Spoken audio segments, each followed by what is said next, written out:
Dear friends and subscribers, it's with a very heavy heart that I come to you today with some very alarming information. One of the top former UN climate officials has come out to warn that there are only 3 years left to save the world. This coming from no less an authority than The Guardian. World has 3 years left to stop dangerous climate change, warn experts. And experts are saying this, folks, not just any normal people, experts. Former UN climate chief Christiana Figueres, among signatories of letter, warning that the next 3 years will be crucial to stopping the worst effects of global warming. And this goes on to say that in a letter published in the journal Nature this week, the authors, including former UN climate chief Christiana Figueres and Hans-Joachim Schellenhuber of the Intergovernmental Panel on Climate Change, argue that the next 3 years will be crucial. They calculate that if emissions can be brought permanently lower by 2020, then the temperature thresholds leading to runaway, irreversible climate change will not be breached. This is very serious information. I hope you take it seriously. All right, okay, so yes, in a letter published in the journal Nature this week, former UN climate chief Christiana Figueres and her cohorts are calculating that if emissions can be brought permanently lower by 2020, then we can save the planet, blah, blah, blah. Now, the odd thing about this Guardian article, I don't know, don't you think it's kind of odd that they do have a number of links to things in here, but for some reason they don't link you to the actual letter in the journal Nature? Why wouldn't they do that? It's almost like they don't think that you are responsible, intelligent, adult human beings who can process information for yourself, and furthermore, it's almost like they don't want you to read it. So I will put the link, of course, in the show notes for this video so you can go read it for yourself, the actual letter they're writing about here in articles like this one and many others across the web. 3 years to safeguard our climate, with lead author Christiana Figueres and Hans-Joachim Schellenhuber and 4 of their cohorts. Very interesting. Well, again, this brings with it a lot of gravitas. I mean, it's in the journal Nature. Of course, it's a letter in the journal Nature. This isn't a study. And they calculate that if emissions can be brought permanently lower. What calculations are they doing in here exactly? Actually, none. If you actually read the letter for yourself, you'll find that they are hand-waving by saying, oh, well, we have this carbon dioxide budget and blah, blah, blah, if you follow this budget. So where does this budget come from? If you actually click the link to see where they're getting this carbon dioxide budget, it's, again, not from any sort of published peer-reviewed scientific paper. It's from a blog on Climate News, which is talking about this idea of a carbon budget.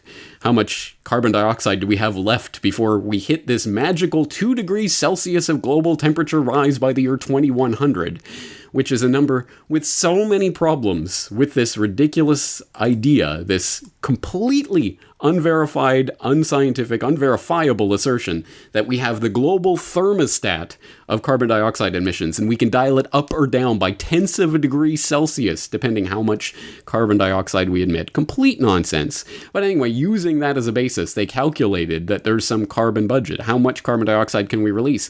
And the funniest thing is, if you actually go to this link and read through it, they admit the problem is that there is no unique carbon budget, but many equally defendable carbon budgets. Yes, many different numbers that you could plug in here, and you could defend any one of them. But why is that? Oh, it's because they're using complex models, and they do not know if the models are kind of right, completely wrong, totally 100% wrong, a little bit wrong. Which ones are more reliable than others? Once again, it comes down to this modeling of the things that we know. The only thing we know for certain is that not one single model that has been produced so far was able to predict the last 20 years of non-global warming.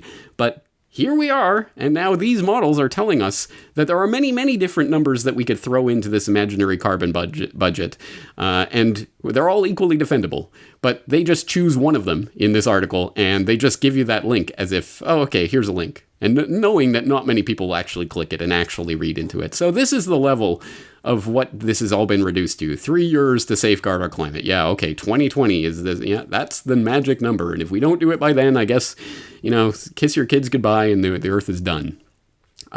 Total nonsense. So the first thought that might occur to you, well, who is Christiana Figueres anyway? And if you don't know and you go and look her up, oh yeah, that's right. She's a Costa Rican diplomat with 35 years of experience in high-level national and international policy and multilateral negotiations, i.e., not a scientist in any way, shape, or form, which is kind of funny because if you are on the wrong side of the global warming alarmism hoax hype, and you try to speak about that issue, you're not a scientist, you don't know anything. But if you're on the right side of that issue and you are alarmist enough, 3 years to save the planet or we're all doomed, I tell you, then you can be anything. You can be a Costa Rican diplomat, and it's all good. But extra points if you remember that name, Christiana Figueres from 2015, when she was there on the United Nations website in an official speech in her capacity as the top UN climate change official, admitting that this is not about science, this is not about the environment, this is not about some global magical pixie dust thermostat that can dial the global average temperature up or down. It's about... Well, what is it about? This is the first time in the history of mankind that we are setting ourselves the task of intentionally, within a defined period of time, to change the economic development model that has been reigning for at least 150 years since the Industrial Revolution. Yes, it is about changing the economic model of the planet. And who's going to lead that way? The UN, guys, of course, the United Nations. And they are the ones who will steward over the global economy once this has been transformed. Again, extra points if you remember that blast from the past of 2015, because of course we did talk about it with Patrick Wood when he exposed the technocracy agenda in interview 1046, and we talked specifically about Figueres and about that comment. So, yes, a dark agenda indeed. It's about the United Nations. It's about Agenda 2030 or whatever they're calling it now. And it's about the UN technocratic control that they are trying to take.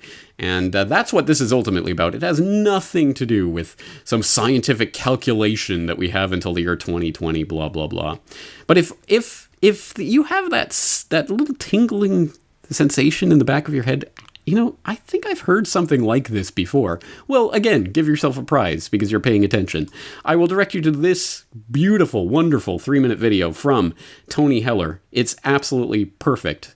This is a good one for sharing. UN grants Earth another 20-year reprieve, where he points out, yeah, if this sounds familiar, it's because it is. Because back in 1989, no less a personage than Noel Brown, who was at that time the director of the United Nations Environmental Program, the director of UNEP, you can't get higher than that in the UN environmental bureaucracy, he was saying entire nations could be wiped off the face of the earth by rising sea levels if global warming is not reversed by the year 2000. Indeed, so we had until the year 2000, but now somehow we have until the year 2020. Hey, great guys, we have a reprieve, yay! Of course, that in itself, that year 2000 warning was itself a 20-year reprieve, because back in the 1970s, in October 6th of 1970 to be precise, Dr. Paul Ehrlich was being quoted as saying, "The oceans will be as dead as Lake Erie in less than a decade. America will be subject to water rationing by 1974 and food rationing by 1980. And we all know Paul Ehrlich was never wrong about anything. Oh, wait, that's right. Paul Ehrlich was wrong about everything he has ever predicted in his entire history. But that doesn't matter, because again, if you're on the right side of the alarmism, as long as you're alarmist enough, it doesn't matter if you're a Costa Rican diplomat. It doesn't matter if you've been wrong about every single prediction you've ever made. You're on the right team, so we'll venerate you and give you awards and laud you and say you're such a wonderful, amazing, golden truth teller from the heights of Mount Olympus.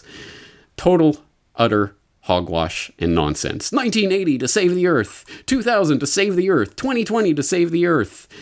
Of course, this is the concept of the climate change tipping point, and of course the tipping point continues to be adjusted a few years out in the future, depending on what the UN's got cooking on the back burner and what they want to bring to the forefront to simmer. And of course, we've seen this again, it's many, many times.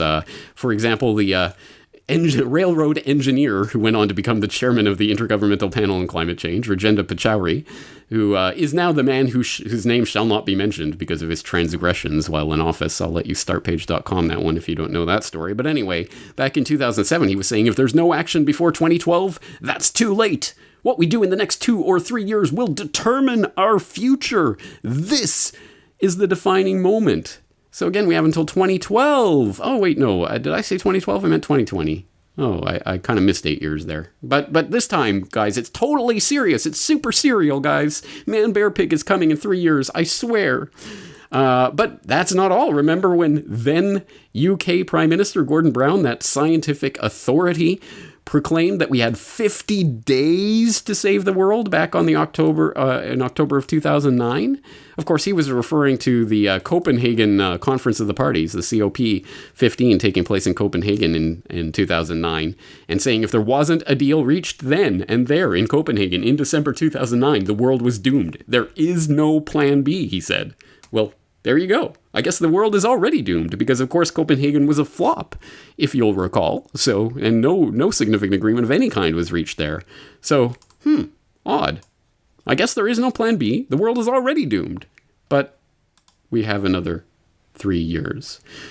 Oh, yes, the ever-shifting, ever-moving, completely meaningless climate tipping point nonsense that we're treated to every couple of years, another dire warning of doom, doom, doom, with absolutely nothing, zero scientific evidence or studies or anything to back it up, just total nonsense, doom porn at its finest.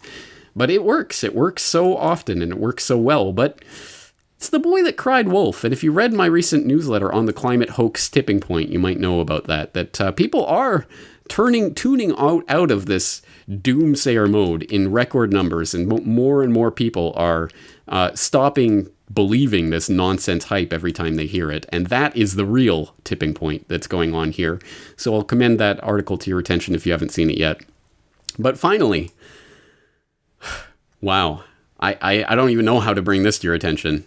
Back in 2009, on the 8th of July, no less a personage than Prince Charles. I mean, come on, guys. Wouldn't you trust anything Prince Charles said? Look at him. He looks like a priest giving a benediction or something. He said just 96 months to save the world at that time. Because, again, this, the capitalistic society that we have to change into technocracy and let it be stewarded over by the UN has to be changed. And we have to, climate change is coming, guys. So we have 96 months, a very, very specific prediction. So there must be some hard science behind that number, right? Wait. 8th of July, 2009. Yeah. 96 months. That's precisely 8 years, right? Wait. Oh my God.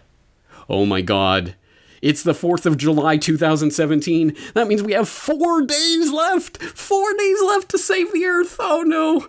Oh, well, assuming we don't get it solved in the next 4 days. It's been nice knowing you guys, and it's been fun. It's been a slice, but after, I guess, 4 days from now, the world is going to be over.